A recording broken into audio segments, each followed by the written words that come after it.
together and give a big, warm Detroit welcome to Ann Doyle.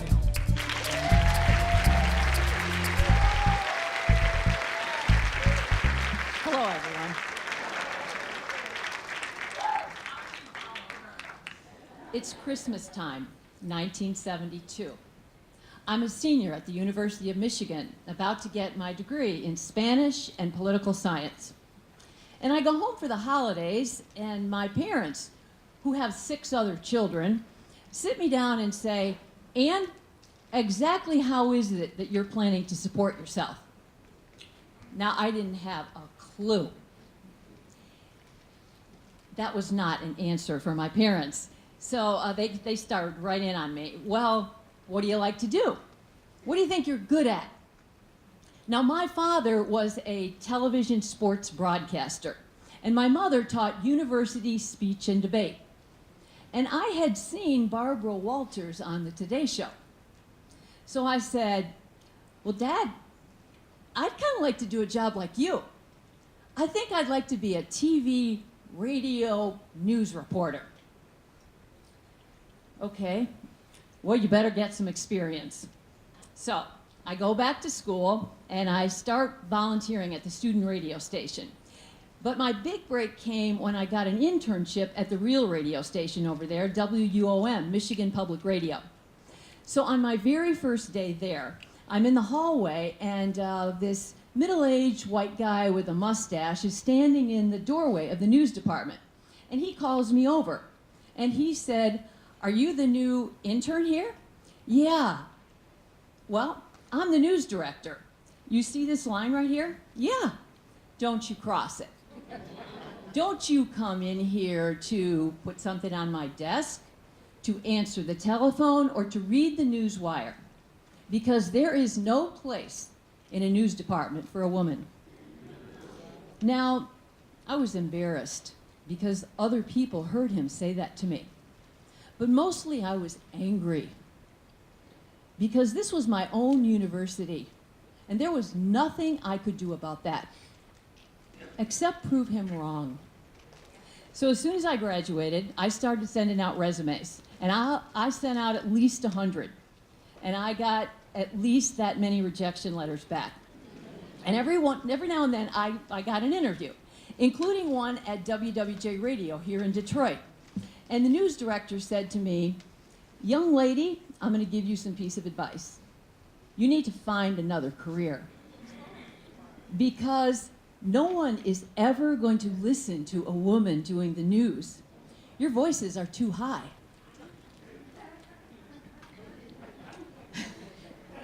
Well, I think after a while, my dad started feeling sorry for me.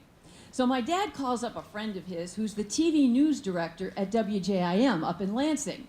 And he said, "Tom, would you do a practice interview with my daughter Annie and give her a little career advice?" So I go up to Lansing, and I did not come home with a TV news job that day. But I came home with a job, because the radio news director, whose name was George Blaha, the voice of the Detroit Pistons, he hired me that day to become the first female radio street reporter in Lansing. Go George! And that was really my ticket to a front row seat at all of the incredible things that happened throughout the 1970s in terms of rights and attitudes changing in terms of women. I went from radio news in Lansing to radio news in Detroit to TV news in Grand Rapids to TV news in Los Angeles. I covered all the changes in terms of credit discrimination and rape laws and Title IX, sports, all those opportunities opening up for those little girls who fought for them. And the first women doctors and judges and police officers and firefighters. And I wasn't just a witness at all that, because I was also right in there in the fight. I mean, I marched for the Equal Rights Amendment with Gloria Steinem. I heard Shirley Chisholm speak as she was running for president. So by now, it's the end of late 1978. and I'm out in Los Angeles and I want to come home. I want to come home to Detroit. And so I lined up a bunch of interviews in Detroit, and I came home to stay with my parents for a couple of days, and I ended up in the news department at Channel 2. Now, this is long before Fox. It was before ESPN and CNN. It's CBS Detroit. And I'm sitting in Mike Von Endy's office. And Mike Von Endy says to me, "Ann, I really like your work. You got a great videotape, and I like your resume, but I don't have a news job. I'd like to hire you. How about doing sports?" I was like, sports? Well, I grew up with sports around my dining room table. I was a pre-Title IX tomboy. I like sports, but I'm thinking to myself, oh man, this is going to be trouble. Because I knew there were very few women covering sports at that time, and certainly not on television. And I also knew that there was a major lawsuit that Sports Illustrated was suing Major League Baseball, and this lawsuit was on its way to the Supreme Court because they wouldn't allow a female reporter into the locker room to cover the World Series in 1977. So I said to him, let me think about that. I wanted to talk to my dad because my dad at that time was rather well known in Detroit in the 70s and the 80s. His name was Vince Doyle, and he was the sports director at WWJ. He's also the president of the Detroit Sports Broadcasters Association. And I did not want to embarrass my father. So I go home, I'm having dinner with them. Of course, my parents are saying, well, how'd the job interviews go, Annie? Well, Channel 2 offered me a job. Great. Yeah, but they want me to do sports. And my dad literally stopped his fork in the air. Really? But he didn't hesitate long. He said, you take that job. And I said, yeah, but Dad, if I take this job, I'm going to have to get into this whole big fight about the locker room. And my dad said, absolutely. If you don't go in those locker rooms, you're going to have no credibility as a sports reporter. So I took the job, and I kind of girded myself for what was to come. And the very first thing that I did was I went and met with the general managers of all the teams to introduce myself. And those conversations kind of went the way the conversation went with Jim Campbell, who was the general manager of the Detroit Tigers at that point. And Jim was really kind of one of these classic old baseball guys. And he has this great big beautiful paneled office. And you know, he's in his leather chair, rocking back and forth. He had a cigar in his mouth. And I'm sure he had one leg up on his desk. And everything's going fine until I said to him, and of course I'd like credentials to have access to your locker room. Well, Jim stopped rocking right away. He came out of that chair, he came across the desk, pulled that cigar out of his mouth and said to me, over my dead body, you're going in our Tiger clubhouse. Well, this whole thing came to a head just a couple of months later because the courts ruled that the teams could not discriminate on the basis of sex. In other words, if you're letting the men in, then any credentialed female reporters have to go in as well, or everybody stays out.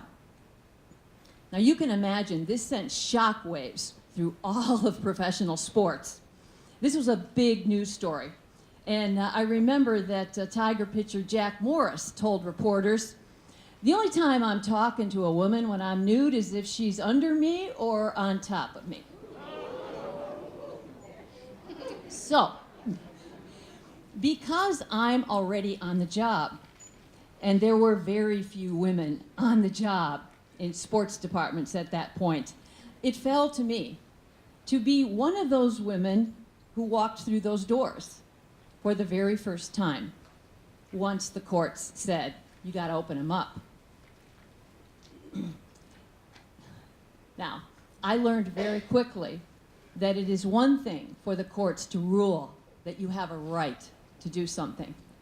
It's another thing entirely to change hearts and minds. And I will never forget being a young female rookie sports reporter, standing outside those locker rooms, frozen in place, practically hyperventilating, trying to find the courage to force myself to walk through those doors and face whatever was waiting for me on the other side. And I have never aspired to interview stark naked men, especially athletes who are sitting on a stool, spread eagle. Now, there were plenty of athletes who simply grabbed a towel, but there were others who preferred to make a scene, such as a superstar rookie who strutted his way across the locker room, strolling to the showers, stark naked, with a towel over his shoulder, yelling at the top of his voice, "This is a fucking man's locker room. Get the fucking pussy out of here." Now, but for all of the tests, and for all the cold shoulders in press boxes from the male journalists who thought I was wrecking it for them, all that really melts away when I think about the times I had with my dad. Because for the next 5 years, I sat in press boxes, side by side with my father, both of us working for different stations, but covering hundreds of Tigers and Lions and Pistons and Red Wings games, and even ringside as Tommy Hearns boxed his way to a world championship. And my dad was the most incredible ally that a young change agent can have, because not all of the tests that I had were with Lions and Tigers. One of the toughest was actually with the Beavers. Now, I'd never heard of the Beavers until Ray Lane, our sports director, came to me and said, "Ann, the Beavers have invited our sports department down to speak to them at the DAC, at the Detroit Athletic Club." The Beavers at the Detroit Athletic Club? You mean that club that won't let any women join, and if a woman goes there, she has to go in the side door? Yeah, that club. Okay, great. So I'm thinking, all right, well, if Ray Lane and Jim Price and Charlie Neal and my sports team colleagues are going, I'm going. So as soon as I get down there, I discover that the Beavers are this private club of businessmen within the DAC. And their tradition is that they meet once a month for lunch, but they meet around the pool. And so they play this wild game of water polo they call basket brawl. And then when they finish, they climb out in their Speedos and they put these yellow bathrobes on, and they sit down at these beautiful tables with tablecloth and china, and they have lunch and they hear a speaker. So Channel 2 sports team comes down there, and I discovered very quickly that the Beavers were going to have me for dessert that day. So the questions start. And somebody asked a question of Charlie Neal about the Pistons. And then someone yells out, "Well, Ann, what do you think about that?" And before I could say one word, 100 men laughed. And then the questions went along, and then somebody asked me about Michigan football, what I thought about how the team did that season. Now, I had covered every single game of the Wolverines that season. I'd traveled with the team. I'd gone to the Rose Bowl with them the year before, covered a lot of their practices. So I answered that, no problem. And someone yelled out, "Oh, your father told you that." And 100 men laughed again. And when all this was going on, I was kind of looking at my teammates there, thinking they might have my back. But they just didn't say one single word. And they really just let the Beavers have their fun with me that day. So fast forward 1 year. Ray Lane comes back to me and he says, "Well, Ann, it's Beaver time again, but I remember how things went last year, and you do not have to go with us. That was just terrible." And I said, No, I'm definitely going." But I went and talked to my dad. And I said, what am I going to do? I have to go. He said, oh yeah, you have to go. And he said, Annie, I have a plan for you. And so my dad explained the plan. And I said, oh man, I can't do that. And he said, Annie, you have to trust me. And I promise, if you do this, you will win those beavers over. And I figured, well, it couldn't be any worse than it was last year. And I trusted my father. And so I needed some help on this plan. And I called up Ray Lane and Charlie Neal and told them what I wanted to do. They didn't like this at all. But I finally talked them into it. And so we get down there that day, and right before the program starts, Ray Lane gets up to the mic and he says, okay, we're going to start the program in just a minute here. But George wanted to meet Ann and Charlie. They just got here, and so I'm just going to introduce them, and then we'll get started. And so he said, Ann, Charlie, and we walked around to meet George, who is sitting at this table right beside the pool, this elderly man, and he stands up with a big grin on his face. He puts his hand out, and before we could shake it, Ray and Charlie threw me in the pool.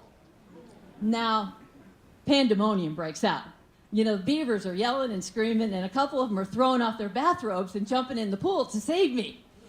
So I climb out, and dripping wet, soaking wet. It's winter. I have on leather boots, and before I could escape, the beavers pushed me in 2 more times. So I finally did get out of there, and that's kind of where my dad's plan ended. And I'm thinking, what do I do now? And I go off there's a little changing room there, and I remember standing there thinking, what do I do? And what I did was I saw a yellow bathrobe hanging there, and I took off all my clothes except my underwear, and I put on one of those yellow bathrobes. Then I walked back in and faced the beavers, and I got a standing ovation.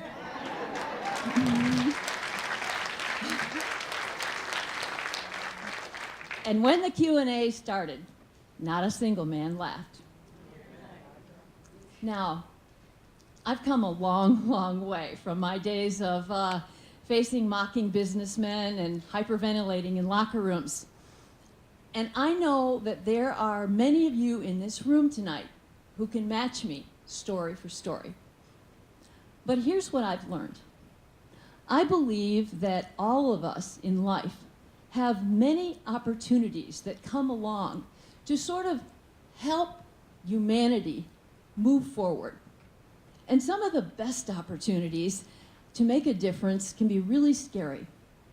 And when those moments come to me, I remember the very best advice that my father gave all of his 7 children. He would always say to us, the world is a very competitive and can be tough place. And if you're not the best one for the job or the team, or maybe just because you look different, the world will eliminate you from opportunity. But whatever you do, don't ever eliminate yourself. So, when I see athletes taking a knee, young gymnasts confronting a predator, and high school students marching for their lives, I cheer this next generation of social justice warriors, and I will have their back.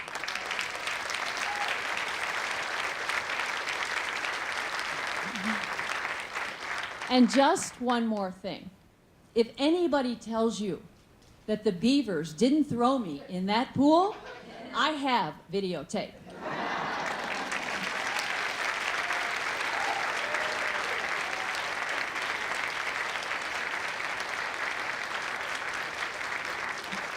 And Doyle on the front line.